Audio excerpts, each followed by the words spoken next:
All right, welcome. I'm going to show you around our basic math course today. I'm just checking a few things, making sure sound's coming through, and it appears to be doing good. So with that, when you come in to the algebra course, the first thing you're going to notice is that it does those pop-ups. They're always there. They're Uh, right here in the very first section, the very first module, it says online classes. If you click into that, you'll notice there's this link right here. That link brings you to my Zoom classroom. The reason I do that is so that anytime we meet, we can meet in the Zoom classroom.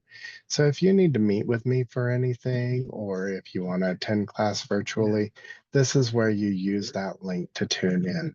You do not have to create a Zoom account. You do not have to worry about paying for anything. The district pays fully for the Zoom course. With that, all you have to do is sign in. Realize there are some restrictions to logging in, but those are set by myself. So a restriction example would be if you have an IP from Russia. So if you're using a VPN service, you may have some wonkiness if for any reason they feel the need to go overseas, because that's kind of weird, but whatever. So know that if you're having a problem connecting, that may be what the problem is. With that in mind, if that becomes a serious issue for you, just let me know. The next thing is the student workbook. And when you come in and talk to us, we will happily get you one of these. So you can download it digitally and then you can look through it. Notice these are from people at an actual college. This is a collaboration course made by a lot of people. That's why it has this special licensing. With that, I really appreciate their hard work because it pays dividends for my students. You guys get the benefits of it without having to have me put this whole thing together. So with that, if you notice, there are different things. There's a media lesson, practice problems. This workbook, again, you can get the whole thing bound for you just by swinging by and saying, hey, I need an algebra workbook. We are happy to do that. So if you're curious as to what things are, please move around freely in the canvas. You cannot break it. Get familiar with it. The reason I use Canvas is it's what's used by the local universities and trade schools. I want to help you get ready for those. So if you're going to mess something up, mess it up here where it's not going to kill a grade. So let's start here. You'll notice we start with Unit R. Unit R is meant to be a review. So if you're here and some of these are a little hard for you, that's okay. We can go over it. But if you're starting to go through this review and you're feeling way out of your depth, that's just a sign that we need to move you back a class. And that's no big deal. We can work with you. What's fun about this material is this is actually where I started my college journey. And I was not ready. I was a little out of my depth in the review part of these courses. So the way it works, you go in, you click into the lesson. Now, with that, notice it says no due date. That's just because the nature of adult ed, I let people join the course all the time. If I locked it on certain dates and you joined later, it would make it so you couldn't do it. With this, it tracks your progress in a system called My Open Math. Realize My Open Math is a great platform that teachers like me love to use for a few reasons. So let's go through here. If you go to the first question, it's going to bring up the introduction. Now, all I have to do is click this and submit question. Now, if I do that without actually doing the video first, I'm certifying that I've done something that, well, maybe I did it, maybe I didn't. That's setting myself up for failure. You will want to watch through the entire video taking notes. This is designed for it not to be one way. If you expect just to come to class and sit there and you'll get it, Math is not something you get by absorbing from exposure. It's something you get by doing the actual work. When you finish that, it's going to take you to the actual homework. And here's where you get a chance to answer questions. Now, on this, I just want to show a few things, one of which is right here. These are the points available for that homework problem. So on this, you see it's worth 2 points. The overall quiz is worth 32 questions, 100 points. Notice this. This is the amount of retries. I intentionally give you 3 retries because sometimes you mistype something. Sometimes you're like, oh, that's not what it said on my paper. I just made a mistake. My goal is to help you with your mathematical abilities, not to cause you stress. So with that in mind, the next thing is this. Anytime I get one wrong, I can click that once I've gone through all my tries, and I can retry a similar question. I do that so that you can get almost unlimited attempts. My goal is to have you learn the material, not stress the grade.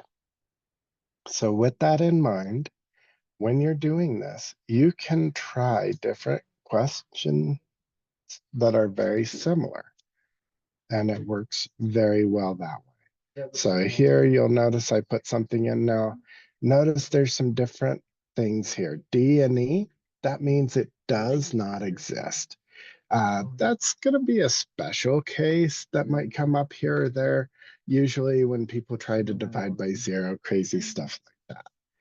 Infinity, that's just an idea for something really huge, or if it's a negative, really small. And so those ideas come up now and again. What you're going to end up doing is either clicking this, which will put whatever's currently typed in your numerator, or if you click this, it just puts in a fraction bar. So here it wants to know the fraction of this number line. And so I've got 1, 2, 3, 4, 5, 6, 7 sections. So the denominator, the whole amount is 7. Then it wants to know B, 1, 2, 3, 4, 5. So B is 5. There are 5 sections out of 7. When I put that in, I submit my question. Look, it shows me I got this one right and I got this one wrong. Notice here, I can do a similar question and it'll allow me to go for full points. The goal here is that you practice till you understand the math. Remember, until your brain gets bored with it, you don't necessarily understand the content.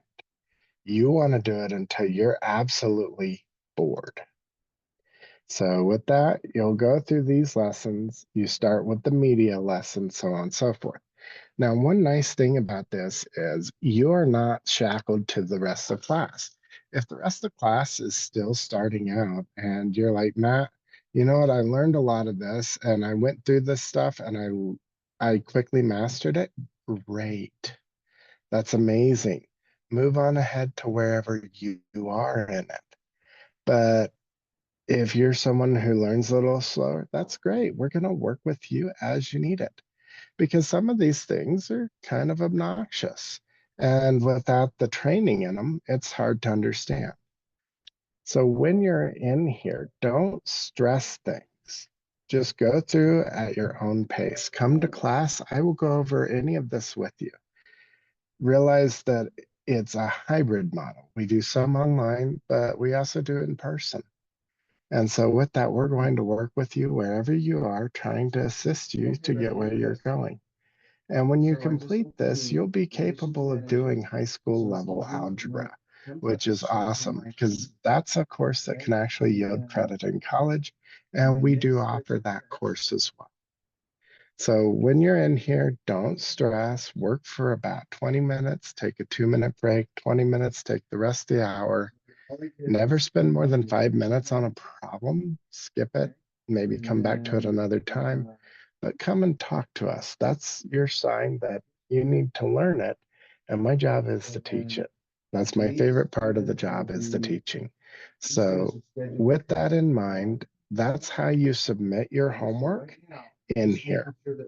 Now, one of the biggest things I get a lot of blowback from students on, if you don't write every step, I will give you grief. Doesn't mean I'll mark your answers wrong.